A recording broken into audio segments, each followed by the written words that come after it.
നിങ്ങളുടെയൊക്കെ അറിവിലേക്കായിട്ട് ഞാനൊരു ഡോക്ടർ എന്നുള്ള നിലയിൽ പങ്കുവയ്ക്കുകയാണ്. This is not a promotional video, ഉറപ്പായിട്ടും അല്ല. ചില ബ്യൂട്ടി പാർലർ വരെ ഇപ്പോൾ ട്രാൻസ്പ്ലാന്റേഷൻ്റെ കാര്യങ്ങൾ ചെയ്യാൻ തുടങ്ങിയിരിക്കുന്നു. അതൊക്കെ ഭയങ്കര അപകടമാണ്. ഞാനൊന്ന് ഹെയർ ട്രാൻസ്പ്ലാന്റ് ചെയ്യാൻ തീരുമാനിച്ചിട്ട് ഞാനൊരു സ്ഥലത്ത് പോയി ട്രാൻസ്പ്ലാന്റ് ചെയ്തു. ഡോണർ ഏരിയയിൽ നിന്ന് കുറച്ച് കൂടുതൽ മുടി നമുക്ക് എടുക്കേണ്ടി വന്നു. പക്ഷേ അത് ഞാൻ ആഗ്രഹിച്ച പോലെ ഒരു റിസൾട്ട് എനിക്ക് അതിൽ നിന്ന് കിട്ടിയില്ല. എൻ്റെ ഒരു നീണ്ട റിസർച്ചിനിപ്പുറം ആസ് എ ഡോക്ടർ എനിക്ക് ബോധ്യം വന്ന ഒരു സ്ഥാപനത്തിൻ്റെ പേരാണ് ലാ ഡെൻസിറ്റ. ലാ ഡെൻസിറ്റയിലെ ഡോക്ടർ യാദവ് ചെയ്തിട്ടുള്ള എല്ലാ കേസുകളും സക്സസ് ആയിരുന്നു. ലാ ഡെൻസിറ്റ ഹെയർ ട്രാൻസ്പ്ലാന്റിൻ്റെ ഒരു അവസാനത്തെ വാക്കാണ്.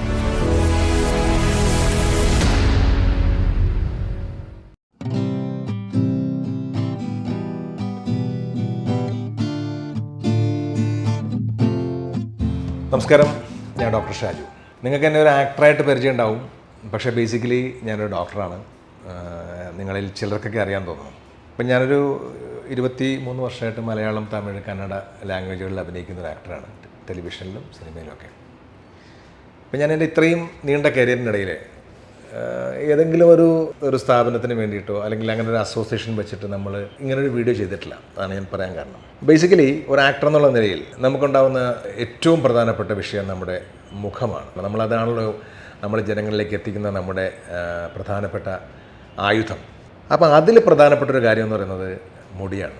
നമുക്കിപ്പോൾ ഈ അടുത്ത കാലങ്ങളിൽ എനിക്ക് തോന്നുന്ന ഒരു 10-12 വർഷത്തിനിപ്പുറം എല്ലാവരെയും ബാധിക്കുന്നൊരു വിഷയം മുടി കൊഴിച്ചിലും ബാൾഡ്നെസ്സും അങ്ങനെയുള്ള കാര്യങ്ങളാണ്. അപ്പോൾ എല്ലാവർക്കും ഈ ഹെയറുമായി ബന്ധപ്പെട്ട് ഒരുപാട് സംശയങ്ങളുണ്ട്. പ്രധാനമായും പുതിയ ട്രീറ്റ്മെൻറ്റ് രീതിയിൽ ട്രാൻസ്പ്ലാന്റേഷൻ്റെ കാലമാണ്. അത് എത്രമാത്രം സക്സസ് ആണ്, അതെങ്ങനെയുണ്ട്, അത് നന്നാവുമോ, ശരിയാവോ, ചെയ്താൽ പ്രശ്നമുണ്ടോ, അല്ലെങ്കിൽ വേറെ സൈഡ് എഫക്റ്റ് ഉണ്ടോ, അങ്ങനെ 100 ചോദ്യങ്ങളുണ്ട്. അപ്പോൾ സ്വാഭാവികമായിട്ടും ഈ ട്രാൻസ്പ്ലാന്റ് ചെയ്യുന്ന ആൾക്കാർ അവരുടെ അനുഭവങ്ങൾ പങ്കുവയ്ക്കും. അതൊരു സാധാരണഗതിയിൽ ഒരു പേഷ്യൻ്റ് എന്നുള്ള നിലയിലാണ് അത് പങ്കുവയ്ക്കുക. ഞാനത് നിങ്ങളോട് ഷെയർ ചെയ്യുന്നത് ആസ് എ ഡോക്ടർ. കാരണം എൻ്റെ കോളീഗ്സാണ് ചെന്നൈയിലും കേരളത്തിലുമൊക്കെ ഹെയർ ട്രാൻസ്പ്ലാന്റേഷൻ ചെയ്യുന്ന ഭൂരിപക്ഷം ആൾക്കാരും. എൻ്റെ ക്ലാസ്മേറ്റ്സ് ഉണ്ട്, എൻ്റെ ജൂനിയേഴ്സ് ഉണ്ട്, പലരുമാണ് ചെയ്യുന്നത്. അപ്പോൾ എനിക്കും ചെറുപ്പത്തിൽ നല്ല മുടി ഉണ്ടായിരുന്നു. പിന്നീട് മുടി കൊഴിച്ചിലുണ്ടായി. ഒരു പാർഷ്യൽ ബാൾഡ്. അപ്പോൾ എന്നെ കാണുന്നുണ്ട്, ഇതെൻ്റെ മുടിയാണ്. ഒരുപാട് കഷണ്ടി ഇല്ല എങ്കിലും മുടി കൊഴിച്ചിലും ഈ നെറ്റി കയറലും ഉണ്ടായപ്പോൾ ഞാനൊന്ന് ഹെയർ ട്രാൻസ്പ്ലാന്റ് ചെയ്യാൻ തീരുമാനിച്ചിട്ട് ഞാനൊരു സ്ഥലത്ത് പോയി ട്രാൻസ്പ്ലാന്റ് ചെയ്തു. ഒരു തവണ ട്രൈ ചെയ്തു. പക്ഷേ അത് ഞാൻ ഉദ്ദേശിച്ച തരത്തിൽ, ഞാൻ ആഗ്രഹിച്ച പോലെ ഒരു റിസൾട്ട് എനിക്ക് അതിൽ നിന്ന് കിട്ടിയില്ല. ഇപ്പോൾ ഡോണർ ഏരിയ എന്നാണ് മുടി എടുക്കുക, പുറകിൽ നിന്ന് എടുക്കും, ഫ്രണ്ടിൽ വെക്കും എന്നൊക്കെയുള്ള കാര്യങ്ങൾ എല്ലാവർക്കും അറിയാം. ഇതിൻ്റെ പ്രോബ്ലം വെച്ചാൽ നമ്മളുടെ ഡോണർ ഏരിയയിൽ നിന്നുള്ള മുടി അങ്ങനെ ഇഷ്ടംമാതിരി എടുക്കാൻ പറ്റില്ല. ഒരു പർട്ടിക്കുലർ എമൗണ്ട് ഉണ്ടാവും. അത് നമ്മൾ കൃത്യമായി എടുക്കുകയും കൃത്യമായി പ്ലാൻ ചെയ്യുകയും ചെയ്തില്ല എന്നുണ്ടെങ്കിൽ നമുക്ക് ഡോണർ ഏരിയ ലോസ് ആവും. അപ്പോൾ ഒരർത്ഥത്തിൽ പറഞ്ഞാൽ നമ്മൾ ആദ്യത്തെ ട്രയലിൽ ഡോണർ ഏരിയയിൽ നിന്ന് കുറച്ച് കൂടുതൽ മുടി നമുക്ക് എടുക്കേണ്ടി വന്നു. എന്നാൽ അതിൻ്റെ ട്രാൻസ്പ്ലാന്റേഷൻ വന്നപ്പോൾ നമ്മൾ ഉദ്ദേശിച്ച രീതിയിലുള്ള ഫില്ലിങ് നടന്നില്ല, തിക്നെസ് ഉണ്ടായില്ല. അപ്പോൾ നമ്മൾ വീണ്ടും ഒരു ഡിസപ്പോയിൻ്റ് ആയി. അപ്പോൾ നമ്മൾ വിചാരിച്ചു ശരി, ഇനി ഒന്നും കൂടി നോക്കാം. പക്ഷേ അത് കൃത്യമായ റിസർച്ചിന് ശേഷം മതി, കാരണം ഒരു തവണയും കൂടി പിന്നെ ചെയ്യാൻ പറ്റുള്ളൂ. അങ്ങനെ തീരുമാനിച്ച് കുറേ നീണ്ട കാലത്തിനിപ്പുറം, എൻ്റെ ഒരു നീണ്ട റിസർച്ചിനിപ്പുറം ഞാൻ കേൾക്കുന്ന പേരാണ്, ഞാൻ അറിയുന്ന ആസ് എ ഡോക്ടർ എനിക്ക് ബോധ്യം വന്ന ഒരു സ്ഥാപനത്തിൻ്റെ പേരാണ് ലാ ഡെൻസിറ്റ. ലാ ഡെൻസിറ്റ കൊച്ചിയിലായിരുന്നു. ഞാൻ കൊച്ചിയിൽ പോയിട്ട് ഡോക്ടർ യാദവിനെ കണ്ടിരുന്നു. അത് തന്നെ എനിക്ക് തോന്നുന്നു 7 മാസം മുന്നേ ഞങ്ങൾ സംസാരിച്ചു. അപ്പോൾ എനിക്കൊരു പ്രൊജക്റ്റ് പോയിക്കൊണ്ടിരിക്കുന്നതുകൊണ്ട് അന്നേരം മുടി ട്രിം ചെയ്യാൻ പറ്റാത്തതുകൊണ്ട് ആ പ്രൊജക്റ്റ് തീരുമ്പം ട്രാൻസ്പ്ലാന്റ് ചെയ്യാമെന്ന് നമ്മൾ തീരുമാനിക്കുകയും ചെയ്തു. ഈ ലാ ഡെൻസിറ്റ ട്രിവാൻഡ്രത്ത് ആരംഭിച്ചു. ഞാൻ ട്രിവാൻഡ്രത്താണ് ബേസിക്കലി. അപ്പോൾ ട്രിവാൻഡ്രത്ത് ആരംഭിച്ചപ്പോൾ സൗകര്യങ്ങൾ നമുക്ക് വന്നു പോകാനും ഒക്കെയുള്ള സൗകര്യങ്ങൾ പ്രമാണിച്ച് എൻ്റെ കേസും പോസ്റ്റ് ചെയ്തു. അപ്പോൾ അതിന്നാണ് എൻ്റെ സർജിക്കൽ പ്രൊസീജിയർ നടക്കുന്ന ദിവസം. അപ്പോൾ അതിനാണ് ഞാൻ വന്നിരിക്കുന്നത്. എനിക്ക് തോന്നുന്നു ലാ ഡെൻസിറ്റയിലെ ഡോക്ടർ യാദവ് ചെയ്തിട്ടുള്ള എല്ലാ കേസുകളും, ഓൾമോസ്റ്റ് എല്ലാ കേസുകളും അങ്ങനെ തന്നെ പറയണം, ലിറ്ററലി സക്സസ് ആയിരുന്നു. പ്രത്യേകിച്ച് ഇൻഡസ്ട്രിക്കകത്തുള്ള ഒരുപാട് പേര് ചെയ്തിട്ടുണ്ട്. നിങ്ങൾക്കറിയാം, കുറേ ആക്ടേഴ്സ് ചെയ്തു, എല്ലാം വിജയമായിരുന്നു. അതായത് പൂർണ്ണമായ ബാൾഡ്നെസ് ഉള്ള ആൾക്കാരുടെ ബാൾഡ്നെസ് പോലും, ഡോണർ ഏരിയ കുറഞ്ഞ ആൾക്കാരുടെ പോലും കൃത്യമായിട്ട് എടുത്തിട്ട് ഒരു തരത്തിൽ ഒരു റൂട്ട് പോലും നഷ്ടപ്പെടാതെ ട്രാൻസ്പ്ലാന്റ് ചെയ്യുന്ന ഒരു സ്കില്ല് ഡോക്ടർ യാദവിനുണ്ട്. അപ്പോൾ അദ്ദേഹത്തിനെ പൂർണ്ണമായും വിശ്വസിച്ചുകൊണ്ടാണ് ഞാൻ ചെയ്യാൻ പോകുന്നത്. കാരണം എൻ്റെ ഹെയർ ലൈൻ കറക്റ്റ് ചെയ്ത് കഴിഞ്ഞ് പുള്ളി എന്നെ കണ്ടപ്പോൾ പറഞ്ഞൊരു ഐഡിയൽ കേസാണ്, കൃത്യമായി ചെയ്യാമെന്ന് പറഞ്ഞ അടിസ്ഥാനത്തിലാണ്. അപ്പോൾ അതിൻ്റെ സർജിക്കൽ പ്രൊസീജിയറിൽ പോവുകയാണ്. അതിന് മുമ്പ് ഞാൻ നിങ്ങളോട് പറയുകയാണ്, നമ്മളെപ്പോഴും ദിശ മാറി സഞ്ചരിക്കാൻ പാടില്ല. കാരണം കറക്റ്റായിട്ട് പ്രോപ്പറായിട്ടുള്ള സ്ഥലത്ത് നമ്മൾ ചെയ്താൽ പ്രോപ്പർ റിസൾട്ട് കിട്ടും. പ്രത്യേകിച്ച് ഇതൊരു ഈസ്തെറ്റിക് പ്രൊസീജിയറാണ്. അതിന് പ്രധാനമായും വേണ്ടത് ഒരു സ്കില്ലാണ്.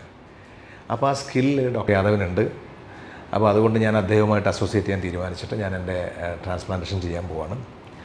ഇതെൻ്റെ ഒരു നിങ്ങളുടെയൊക്കെ അറിവിലേക്കായിട്ട് ഞാനൊരു ഡോക്ടർ എന്നുള്ള നിലയിൽ പങ്കുവയ്ക്കുകയാണ്. എല്ലാവരും എവിടെയെങ്കിലും ഇപ്പോൾ ഈ മുക്കിന് കൂണ് പോലെ ഞാൻ കാണുന്നു. ഈ ചില ബ്യൂട്ടി പാർലർ വരെ ഇപ്പോൾ ട്രാൻസ്പ്ലാന്റേഷൻ്റെ കാര്യങ്ങൾ ചെയ്യാൻ തുടങ്ങിയിരിക്കുന്നു. അതൊക്കെ ഭയങ്കര അപകടമാണ്. നമ്മൾ എവിടെ പോകുന്നു, എന്ത് ചെയ്യുന്നു, നമ്മൾ ചൂസ് ചെയ്യണം. നമ്മുടെ കയ്യിലുള്ള പൈസ കൊടുത്തിട്ട് എവിടെയെങ്കിലും പോയിട്ട് ചെയ്തിട്ട് ഫെയിലിയറായി ഡോണർ ഏരിയയും പോയി പിന്നെ ചെയ്യാൻ പറ്റുന്ന അവസ്ഥയിലേക്ക് ആകരുതെന്നുള്ളതുകൊണ്ടാണ് ഞാൻ വളരെ കൃത്യമായിട്ട് ആധികാരികമായിട്ട് പറയുന്നത്. ലാ ഡെൻസിറ്റ ഒരു വേണമെങ്കിൽ പറയാം നമുക്ക് ഹെയർ ട്രാൻസ്പ്ലാന്റിൻ്റെ ഒരു അവസാനത്തെ വാക്കാണ്. എന്ന് വെച്ചാൽ അവിടെ നമ്മൾ നമ്മുടെ പ്രോബ്ലത്തിന് നമ്മളുടെ കഷണ്ടിക്ക് ഒരു സൊല്യൂഷൻ ഉണ്ടാവും. അത് നിങ്ങൾ ബോധ്യം വരും. ഞാൻ പറഞ്ഞല്ലോ, ഇതാണ് എൻ്റെ ഹെയർ ലൈൻ. ഇപ്പോൾ പ്രൊസീജിയർ കഴിയുമ്പോൾ ഞാൻ വീണ്ടും ഒരു വീഡിയോ തരാം. വീഡിയോയിലേക്ക് വന്ന് നിങ്ങളോടത് ഷെയർ ചെയ്യാം. നിങ്ങൾക്കൊരു ബോധ്യം വരാൻ വേണ്ടി, വിശ്വാസം വരാൻ വേണ്ടിയിട്ട്. ഒരു 6-7 മാസം കഴിയുമ്പോൾ പൂർണ്ണമായ റിസൾട്ടിലേക്ക് വരും. ഇത് നമ്മുടെ ട്രിവാൻഡ്രം പട്ടം SUT ഹോസ്പിറ്റൽ, പിന്നെ PSC ഓഫീസ്, ഇതിനിടയിൽ ഓപ്പോസിറ്റ് സൈഡിലായിട്ട് നികുഞ്ചം സാറാസ് എന്ന് പറഞ്ഞ ബിൽഡിങ്ങിൻ്റെ 7ാമത്തെ നിലയിലാണ്. പട്ടം ജംഗ്ഷനിൽ തന്നെയാണ് ലാ ഡെൻസിറ്റ. 7ാമത്തെ ഫ്ലോറിലുണ്ട്. അതിൻ്റെ ബോർഡൊക്കെ വെച്ചിട്ടുണ്ട്. നിങ്ങൾക്ക് ഡോക്ടറെ കൺസൾട്ട് ചെയ്യാനായിട്ടൊക്കെ വളരെ ഈസി ആയിട്ട് അക്സസിബിൾ ആയിട്ടുള്ളൊരു സ്ഥലമാണ്.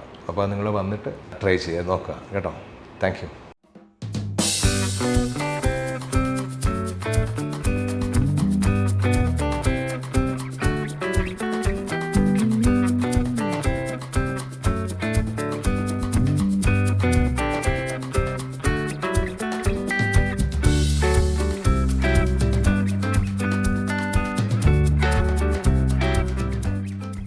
അപ്പോൾ ഞാൻ നേരത്തെ പറഞ്ഞ പോലെ പ്രൊസീജിയർ തുടങ്ങാനായിട്ടുള്ള നമ്മുടെ പ്രൈമറി സ്റ്റെപ്സാണ്. ആദ്യം നമ്മൾ കൺസൾട്ടേഷൻ, അത് കഴിഞ്ഞാൽ പിന്നെ നമ്മളൊരു ഹെയർ ലൈൻ മാർക്ക് ചെയ്യും.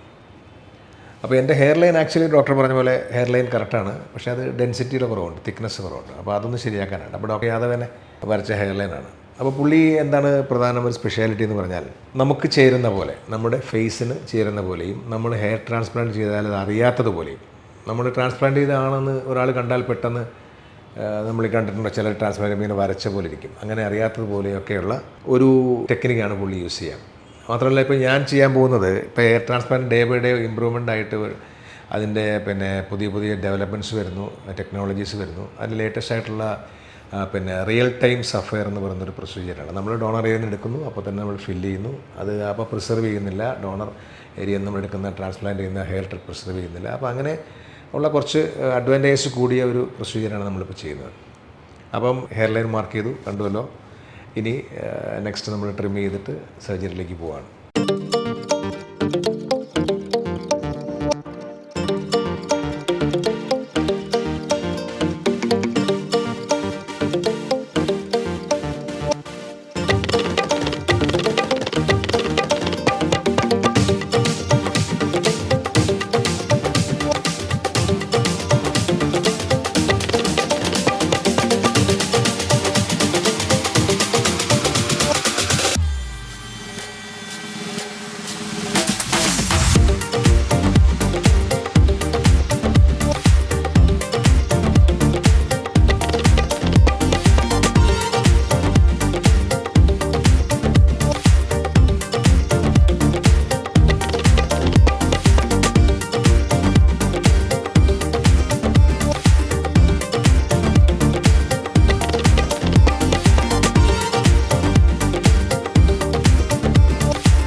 നമസ്കാരം.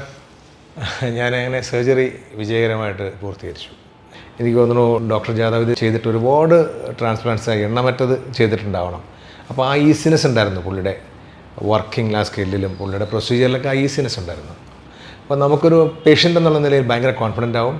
പിന്നെ ഒരു ഡോക്ടർ എന്നുള്ള നിലയിൽ പുള്ളി ചെയ്യുന്ന പ്രൊസീജിയർ കാണുമ്പോഴും പുള്ളിയുടെ മൂവ്സ് കാണുമ്പോഴൊക്കെ നമ്മൾ ഫുള്ളി സാറ്റിസ്ഫൈഡ് ആവും. സർജറിക്ക് ശേഷം ഉണ്ടാകുന്ന ഒരു നമ്മുടെ കോമൺ ഡൗട്ട് എന്ന് പറഞ്ഞാൽ സർജറി എങ്ങനെ ഉണ്ടായിരുന്നു ചോദിക്കും.